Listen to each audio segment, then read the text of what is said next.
ఒకసారి మీ అందరికీ good Friday శుభాకాంక్షలు తెలియజేస్తున్నాను. కాబట్టి సంవత్సరంలో చాలా శుక్రవారాలు వస్తాయి, కానీ ఒక్క శుక్రవారం మాత్రమే గుడ్ ఫ్రైడే అన్నాము. అంటే యేసు ప్రభువు చనిపోయిన రోజు మనందరికీ శుభం, మనందరికీ మంచి, మనందరికీ మేలు జరిగినటువంటి రోజు అనుకుంటుంది. అంటే ఆయన జన్మే కాదు, ఆయన మరణంలో కూడా మనకేం దొరికింది? మేలు దొరికింది అన్నమాట. అందువల్ల ఈ ప్రపంచ చరిత్రలో యేసు ప్రభు అనే గొప్ప దేవుడు ఆయన మాకు చనిపోయిన రోజు మాత్రాన్ని శుభకరమైన రోజు అన్నాం అన్నమాట. సో ఇది గుడ్ ఫ్రైడే. సహజంగా చనిపోయారంటే సాడ్ ఫ్రైడేనో, బ్యాడ్ ఫ్రైడేనో, సాడోఫుల్ డేనో అని అంటాం అన్నమాట. కానీ it's good Friday, it's good. కాబట్టి ప్రభువారు మన కొరకు మరణించడం మనకి ఆశీర్వాదకరం ఉంటుంది. కాబట్టి ఈరోజు గుడ్ ఫ్రైడే. అందువల్ల మీ ప్రతి వాళ్ళు కూడా మీరు హ్యాపీ గుడ్ ఫ్రైడే చెప్పుకోవచ్చు అనమాట.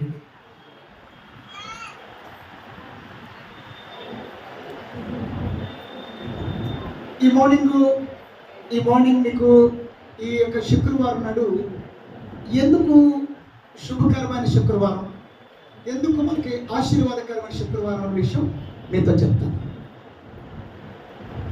ఈ సిలువలో యేసు ప్రభువారు ఎందుకు వేలాడి చనిపోవలసి వచ్చింది? యేసు ప్రభువారు సిలువలో చనిపోవడాన్ని బట్టి మనకి ఏ విధమైన మేలు అంటే ఆయన చనిపోయిన రోజు సిలువలో ఆయన సిలువ వేయబడి సిలువలో వేలాడి సిలువలో ఆఖరి రక్తం పొట్టును మన కోసం కాచి ఆయన మన కోసం ప్రాణం పెట్టినటువంటి రోజు మనకి ఎందుకు శుభకరమైన రోజు అన్న విషయం గురించి మనం ఈ రోజున మాట్లాడుకుందాం అంటే మీకు ఒక 5 విషయాలు చెప్తాను అంటే ఎందుకు యేసు ప్రభువారు సిలువలో మరణించడం అనేది మనకి శుభకరమైందో ఆశీర్వాదకరమైన విషయం మీతో నేను చెప్తాను అంటే సిలువ ద్వారా మనకేం ప్రయోజనం, సిలువలో వేలాడే యేసు ప్రభు ద్వారా మనకేం ప్రయోజనం అన్న విషయాలు మీతో నేను చెప్తాను. ఒకసారి రోమపత్రిక 5వ అధ్యాయము 8వ వచనం చూద్దామా? రోమపత్రిక 5వ అధ్యాయము 8వ వచనం. నువ్వు చదువుతావన్నీ ప్రిస్కిల్లా మైక్ తీసుకో, చదువుతావన్నీ మైక్ తీసుకో. రోమపత్రిక 5వ అధ్యాయం 8వ వచనం. రోమపత్రిక 5వ అధ్యాయం 8వ వచనం ఏముందంటే, దేవుడు మన ఎడల తన ప్రేమను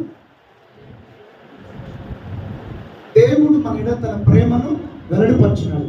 ఎట్లనగా మనం ఇంకొన్ని పాపులమై ఉండగానే క్రీస్తు మన కొరకు చనిపోయింది. ఇక్కడ గమనించండి, యేసు ప్రభువారు సిలువలో ఎందుకు మరణించాడు అంటే ఆయన మన పట్ల ప్రేమను కలిగినటువంటి వాడిగా ఉన్నాడు. అంటే మానవుని పట్ల దేవునికి ఉన్న ప్రేమ వలన దేవుడు యేసు ప్రభుని లోకానికి పంపించాడు.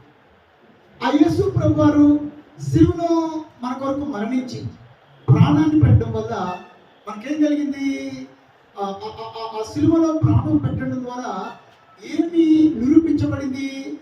మన మానవ జాతి, మానవులైన మనందరి పట్ల దేవుని ప్రేమ నిరూపించబడింది, వెల్లడిపరచబడింది అన్నమాట. కాబట్టి నిన్ను దేవుడు ఎంతగా ప్రేమిస్తున్నాడు, నీవంటే దేవునికి ఎంత ప్రేమో తెలియాలంటే సిలువను చూస్తే అర్థమవుతుంది అన్నమాట. కాబట్టి దేవునికి నువ్వంటే ఎంత ప్రేమ అంటే నీవంటే చచ్చేంత ప్రేమ, ప్రాణం పెట్టినంత ప్రేమ, ఆఖరి రక్తము పొట్టు కాచినటువంటి ప్రేమ. పైగా మనం ఇంకా పాపులుగా ఉన్నప్పుడే, మనం చెడిపోయినప్పుడే, ఆయనకు ప్రేమకు మనం అర్హత లేనప్పుడే, అర్హులుగా అన్నప్పుడే ఆయన మనను ప్రేమించాడు. కాబట్టి సిలువలో ఏం కనిపిస్తుంది? దేవుని యొక్క ప్రేమ కనిపిస్తుంది. కాబట్టి యోహాను 3:16 ఏముందంటే, దేవుడు లోకమును ఎంతో ప్రేమించిన ఉందన్నమాట. ప్రేమించి ప్రాణం పెట్టాడు ఆయన. కాబట్టి సిలువను చూస్తే దేవుడు నిన్నెంతగా ప్రేమించాడో మనకు అర్థమవుతుంది.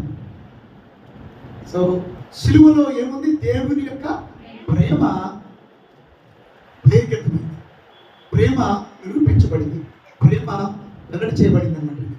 కాబట్టి ఆయనలా ఎవరు నిన్ను ప్రేమించలేదు, ఆయనలా ఎవరు నీ కొరకు దెబ్బలు తినలేదు, ఆయన ఎవరు నీ కోసం అవమానాలు పడలేదు, ఆయనలా ఎవరు నీ కోసం నిందలు పడలేదు, ఆయనలా నీ కోసం మొక్క మీద ఉమ్మి వేయించుకోలేదు, ఆయనలా నీ కోసం తను తగ్గించుకోలే, ఆయనలా నీ కోసం దేవుడు మనిషిగా దిగిరాల. ఆయనలా నీలాగా, ఆయనలా నీ కోసం ఇన్ని కష్టాలు పడి, శ్రమలు పడి, ప్రాణం అర్పించి, రక్తం కాచి త్యాగం చేసిన వాళ్ళు ఎవరు లేరు. వీటన్నిటిలో ఏముందంటే దేవుడు నీ పట్ల వెల్లడిపరిచినటువంటి ప్రేమ అనేది ఉందన్నమాట. కాబట్టి ఈ యొక్క మార్నింగ్ సిలువలో ఏముంది? దేవుని యొక్క ప్రేమ ఉంది. హల్లెలూయా. సిలువలో ఏముంది చెప్పండి? దేవుని యొక్క ప్రేమ. సో దేవుడు మిమ్మల్ని ప్రేమిస్తున్నాడు. చెప్పండి, జీసస్ లవ్స్ యూ అని చెప్పండి. పక్కన వాళ్ళకి Jesus loves you. So cross is the evidence for his love towards you. నీ పట్ల దేవుడికి ఉన్న ప్రేమకు రుచిని కల్వరీలో వేలాడిన యేసు, సిలువలో వేలాడిన యేసు. హల్లెలూయా. చెప్పండి, సిలువలో ఏముంది? దేవుని యొక్క ప్రేమ కదా.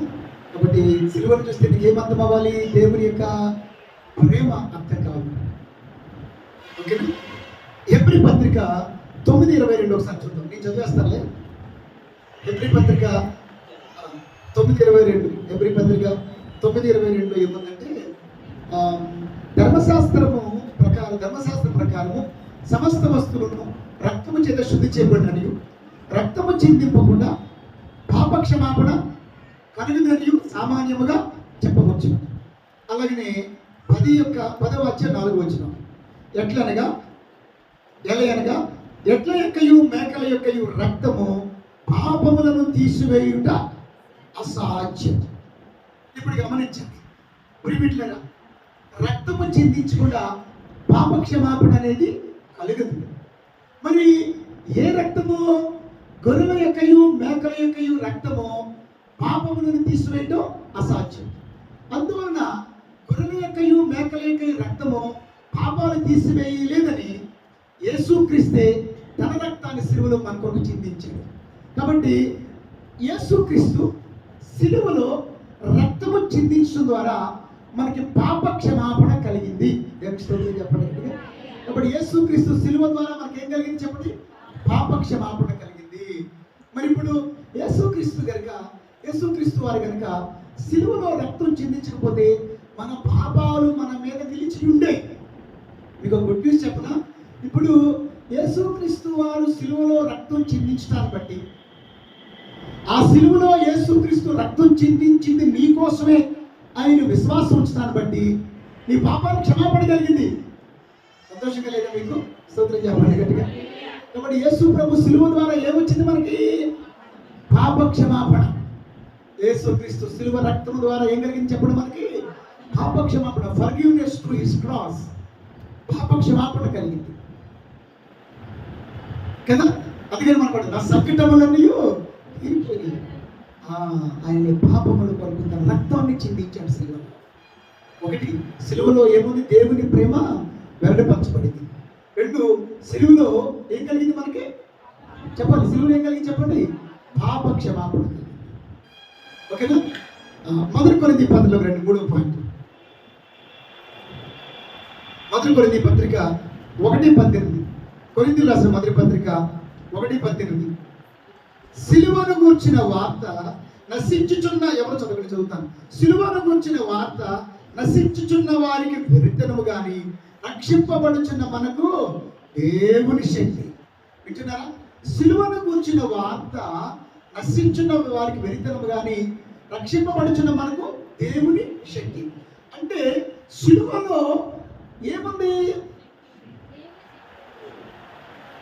రక్షించే శక్తి ఉంది. ఇందాకేం చెప్పాను? సిలువలో పాప క్షమాపణ నీకు కలిగేటప్పటికి నీకేమొచ్చేసింది? రక్షణ వచ్చింది. సిలువ ద్వారా మాత్రమే మానవులకు రక్షణ. యాక్చువల్గా రక్షణ అనేది కరెక్ట్గా ట్రాన్స్లేషన్ చేయలేదేమో అనిపిస్తుంది నాకు. రక్షణ అనేటువంటి మాట ఇంగ్లీష్లో సాల్వేషన్ అంటాం.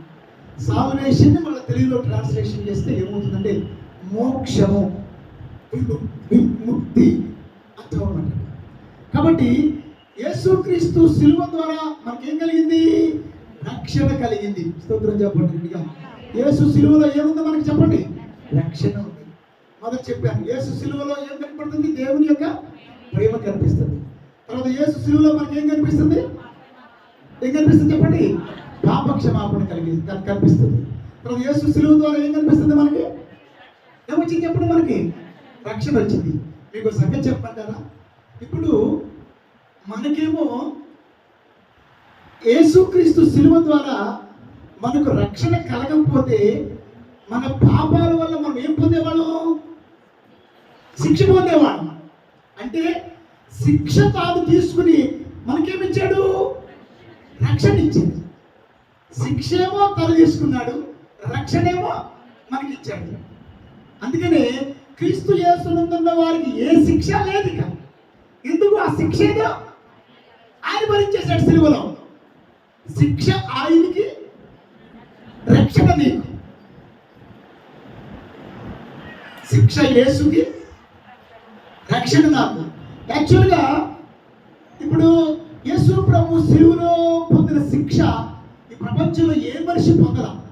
అన్ని దెబ్బలు కానీ, అంత క్రూరంగా హింసించబడటం కానీ, అంత రక్తం కార్చడం కానీ, అన్ని నిందలు పడటం కానీ, అన్ని శ్రమలు పడటం కానీ ఎవరు పొందల.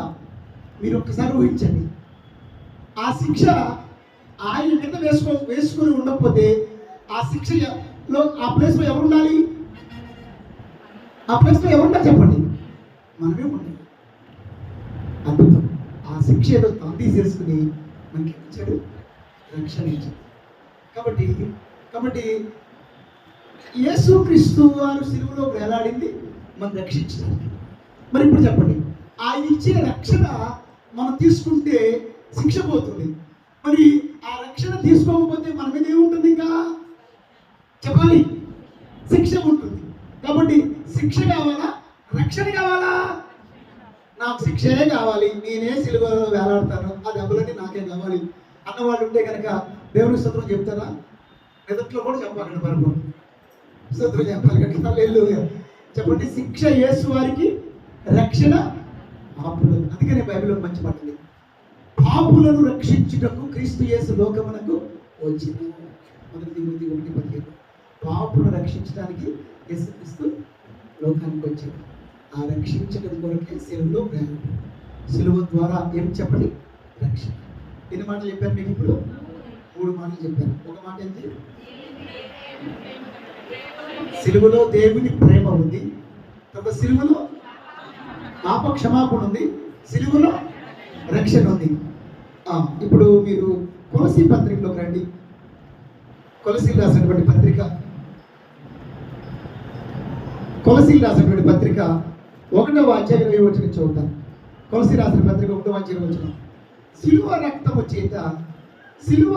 చేత సంధి చేసి ఆయన ద్వారా సమస్తమును, అవి భూలోకమందున్నవైనను పరలోకమందున్నవైనను, వాటన్నిటినీ ఆయన ద్వారా తనతో సమాధానపరచుకోవాలని తండ్రి అభిష్టమాయను.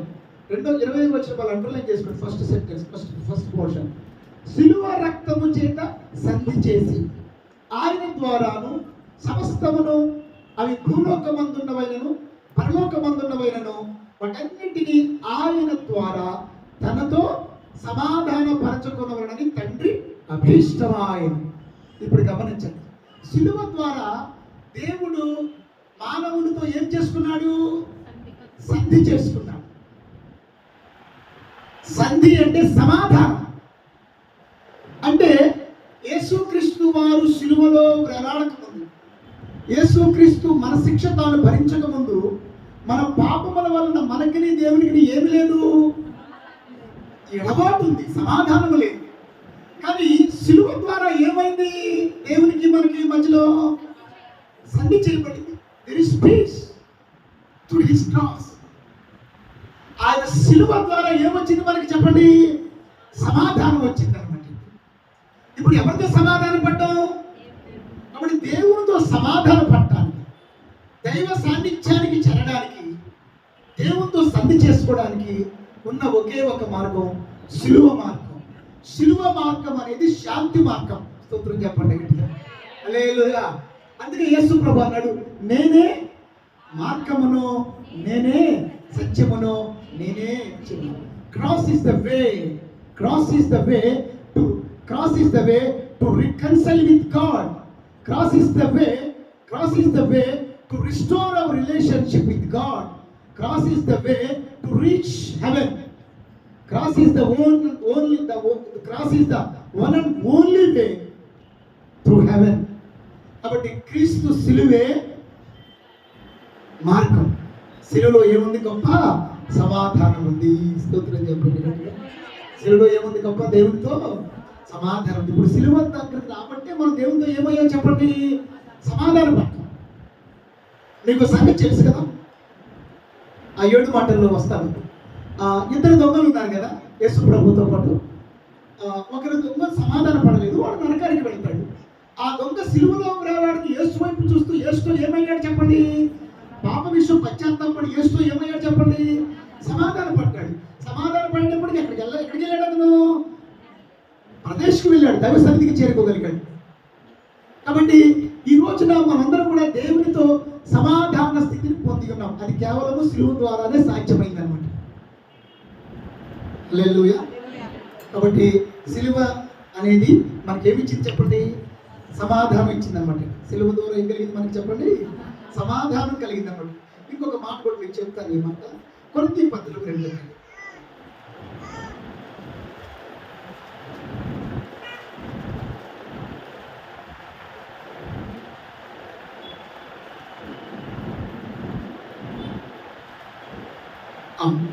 2వ కొరింథీ పత్రిక 5వ అధ్యాయము 18వ వచనం. ఇక్కడ ఏముంది? సమస్తమును దేవుని వలనైనవి, ఆయన మనలను క్రీస్తు ద్వారా చెప్పాలి తనతో సమాధానపరుచుకొని ఆ సమాధానపరుచు పరిచర్యను మాకు అనుగ్రహించను. ఇక్కడ మనకి ఏంటంటే దేవుడు చూడండి, ఇక్కడ 19వ వచనం కూడా చాలా ఇంపార్టెంట్ అండి. అదేమనగా దేవుడు వారి అపరాధములను వారి మీద మోపక క్రీస్తు నందు లోకమును తనతో సమాధానపరచుకొనుచు. ఇప్పుడు చెప్పండి, మన అపరాధాలను దేవుడు మన మీద మోపాడా? క్రీస్తు మీద మోపాడా? క్రీస్తు మీద మోపాడు. కాబట్టి క్రీస్తు మన అపరాధాలను మోయడాన్ని బట్టి, మన అపరాధాలని క్రీస్తు తన రక్తంలో కొట్టివేయడాన్ని బట్టి ఆ క్రీస్తుని మనం అందుకనే యేసు క్రీస్తు ఎవరు? సమాధానములకు అధిపతి ఆయన. ఇప్పుడు ఆయన సమాధానం ఓం శాంతి అంటే సమాధానం వచ్చేలా ఆ సమాధానం కొరకు ప్రాణత్యాగం చేశాడు. సిలువలో వేలాడాడు, సిలువలో తన జీవితాన్ని సమర్పించుకున్నాడు ఆయన. కాబట్టి సిలువలో ఏముంది? సమాధానం. సిలువలో శాంతి, సమాధానం. 4 విషయాలు చెప్పారు. సిలువలో ఏముంది? దేవుని యొక్క ప్రేమ ఉంది. 2 సిలువలో ఏముంది? పాప క్షమాపణ ఉంది. తర్వాత సిలువలో ఏముంది? మనకి రక్షణ ఉంది. తర్వాత సిలువలో ఏముంది? మనకి ఏముంది? సిలువలో మనకి ఏముంది చెప్పండి? సమాధానం ఉంది అన్నమాట. ఓకేనా? ఇప్పుడు గలతీ పత్రిక 2 ఒకసారి. గలతీ పత్రిక 3వ అధ్యాయం 13వ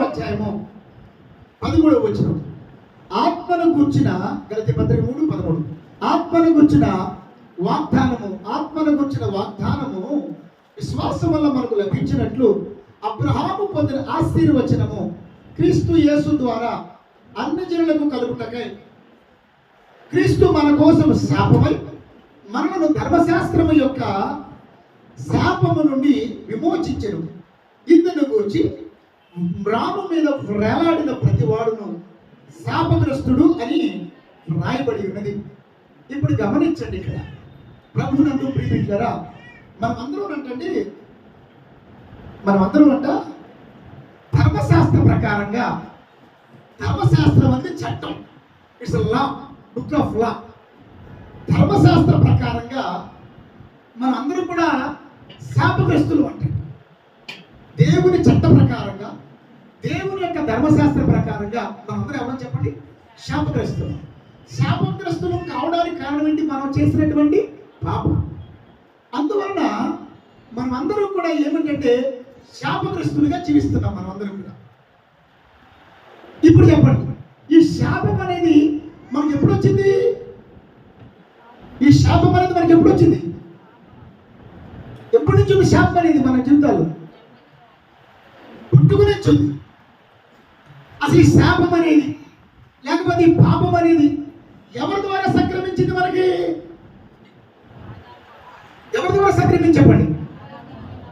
ఆదాము ద్వారా సంక్రమించింది. ఈ పాపం అనేది మనకి నన్ను మీ బాబుని మీ దగ్గర ఉంచుకున్నాను, ఏమనుకోకండి. మిగతా వాళ్ళందరూ ఇది అవుతున్నాను. ఇక్కడ దాకా వచ్చేస్తారు, దగ్గర ఉంచుకోండి.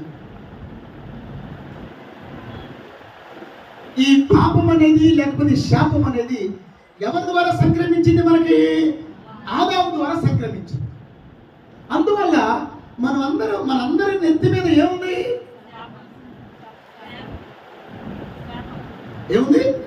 శాపం ఉంది.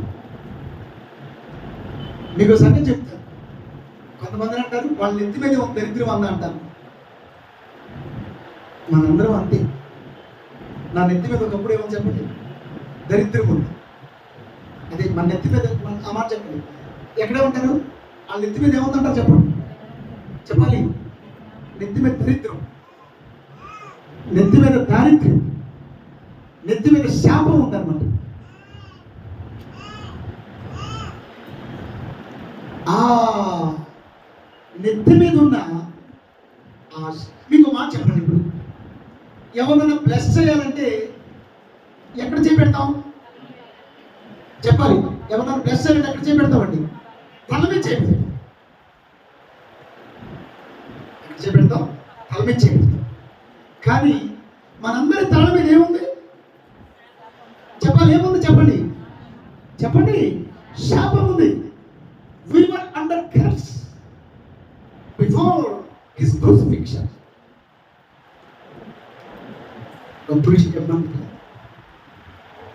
మన తల మీద ఉన్న శాపాన్ని తీసేయడానికి ఆయన తల మీద పెట్టుకున్నాడు ముళ్ళ కిరీటం. హల్లెలూయా, హల్లెలూయా. అందుకనే ధర్మశాస్త్రము యొక్క శాపము నుండి మనం విమోచించడానికి యేసు శాపగ్రాహి అయ్యాడు. ఇక్కడ రెండు విషయాలు మీకు చాలా మార్లు చెప్పినట్లు గుర్తున్నాను. ఇక్కడ శాపగ్రస్తుడు, శాపగ్రాహి. శాపగ్రస్తుడు అంటే తన శాపాన్ని తన పాపాన్ని తాను భరించేవాడు శాపగ్రస్తుడు. శాపగ్రాహి అంటే ఎదుటివాడి పాపాన్ని ఎదుటివాడి శాపాన్ని తన మీద వేసుకుని భరించేవాడు శాపగ్రాహి. ఇప్పుడు యేసు ప్రభు వారు శాపగ్రస్తుడా శాపగ్రాహినా? శాపగ్రస్తులు ఎవరివి? మనం శాపగ్రస్తులు. కాబట్టి యేసు సిలువలో ఏమి కొట్టివేశాడు? శాపాన్ని కొట్టివేశాడు. ఏ క్షణంలోనైతే సిలువలో వేలాడిన యేసు తలలో ముళ్ళు గుచ్చబడ్డాయో ఆ మరుక్షణము ఆ ముళ్ళు గుచ్చబడి ఆయన మెదడులో నుంచి తలలో నుంచి శిరస్సు నుంచి రక్తము ప్రోక్షించబడిందో ఆ మరుక్షణము మనము శాపము నుంచి ఏమయ్యా చెప్పండి? విమోచించబడ్డాం. స్తోత్రం చెప్పండి గట్టిగా. పోయింది మన ముఖాల్లో, మన నెత్తి మీద దరిద్రం అంతా పోయింది. కాబట్టి ఎవరు సిలువ రక్త ప్రోక్షణ కిందకి వస్తారు, ఎవరు యేసు ముళ్ళ కిరీటంలో నుంచి రక్తంలో కడగబడతారు, వారు శాపగ్రస్తులు కాదు, వారు శాపగ్రస్తులు కాదు, వారికి మీద ఆశీర్వాదాలకు వారసులు. హల్లెలూయా. కాబట్టి యేసుక్రీస్తు సిలువలో ఏముంది మనకి? ఆశీర్వాదము. స్తోత్రం చెప్పాలి. కాబట్టి యేసు సిలువలో ఆ ముళ్ళ కిరీటంలో ఆ రక్త ప్రోక్షణలో ఏం కొట్టివేశాడు? ఏం కొట్టివేశాడు చెప్పండి? శవాన్ని కొట్టివేసేసాడు. కొట్టివేసాడు. ఇప్పుడు ఒకప్పుడు మా తల మీద ఏముంది చెప్పండి? దరిద్రం ఉంది. ఇప్పుడు ఏముంది? కాబట్టి యేసు సిలువలో కడగబడిన వాళ్ళు, యేసు రక్తంలో కడగబడిన వాళ్ళు, యేసు తమ సురక్షకుడు అంగీకరించబడిన వాళ్ళు, సిలువ నీడలో బ్రతుకుతున్న వాళ్ళు ఎవరు కూడా శాపగ్రస్తులు కాదు, దరిద్రులు కాదు, వారు ఆశీర్వదించబడిన వారు అన్నమాట. హల్లెలూయా. కాబట్టి మీరు ఎప్పుడైతే రక్షించబడ్డారు, సిలువ రక్తం కిందకు వచ్చారు, మీరు ఏమయ్యారు? ఇప్పుడు ఆశీర్వాదం వచ్చేసింది. సిలువలో ఏముంది గొప్పగా? కాబట్టి సిలువ మనకి శాపం కాదు. ఇంకో మాట ఉంది, రాము మీద వేలాడిన ప్రతివాడు శాపగ్రస్తుడు.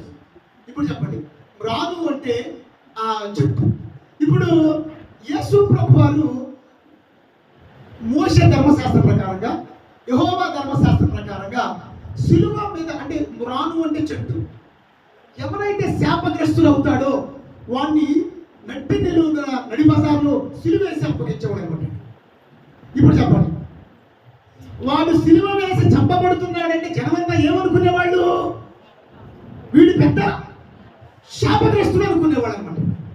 కానీ గొప్ప విషయం చెప్పంటారా, యేసు ప్రభు వారు సిలువలో వేలాడకపోతే ఆ ప్లేస్ లో ఎవరు ఉండాలి చెప్పాలి? మనం ఉండాల్సి వచ్చేది. కానీ మనకు బదులుగా ఆయన ఉన్నాడు. మీకు సంగతి చెప్తా. రాము అంటే ఏం చెప్పండి? చెట్టు. ఇప్పుడు అవ్వాదాము పాపం చేయడానికి ఎక్కడికి వెళ్ళారు? ఎక్కడికి వెళ్ళారు చెప్పండి? రాము దగ్గరికి వెళ్ళారు, చెట్టు దగ్గరికి వెళ్ళారు. చెట్టు ద్వారానే పాపం వచ్చింది, ఆ చెట్టు ద్వారానే పాపం పోయింది. ఆ చెట్టు ద్వారానే శాపం వచ్చింది, ఆ మ్రాను ద్వారానే శాపం. ఆ మ్రాను ఏదేను వనములో ఉన్న మ్రాను క్రిందకి వెళ్ళిన వాడు ఆదాము శాపగ్రస్తుడయ్యాడు. కలవరిలో ఎంతబడిన మ్రాను నీడకు వచ్చినటువంటి మనము ఆశీర్వాదానికి వారసులం అయ్యామన్నా. హల్లెలూయా. కాబట్టి సిలువలో ఏముంది? మనకి గొప్ప ఆశీర్వాదం ఉంది. స్తోత్రం చెప్పండి. ఎన్ని విషయాలు చెప్పాను ఇప్పుడు మీకు? నేను 5 విషయాలు చెప్పాను. ఒకటి ఏముంది? సిలువలో ఏముంది చెప్పండి? ఏముంది? దేవుని యొక్క ప్రేమ ఉంది. 2 సిలువలో ఏముంది చెప్పండి? పాప క్షమాపణ ఉంది. తర్వాత సిలువలో ఏముంది చెప్పండి? రక్షణ ఉంది. తర్వాత సిలువలో ఏముంది? సమాధానం ఉంది. తర్వాత సిలువలో ఏముంది చెప్పండి? చెప్పండి. మరింత ఆశీర్వాదకరమైన గుడ్ ఫ్రైడే మనకు ఆశీర్వాదం కదా చెప్పండి. అందుకనే బ్లెస్డ్ గుడ్ ఫ్రైడే. స్తోత్రం చెప్పండి గట్టిగా. ఇదే గుడ్ ఫ్రైడే చెప్పండి. ఇది ఏడ్చే గుడ్ ఫ్రైడే కాదు, సంతోషించే గుడ్ ఫ్రైడే. స్తోత్రం చెప్పాలి, గట్టిగా చెప్పాలి. హల్లెలూయా. పాట పాడుతుందా?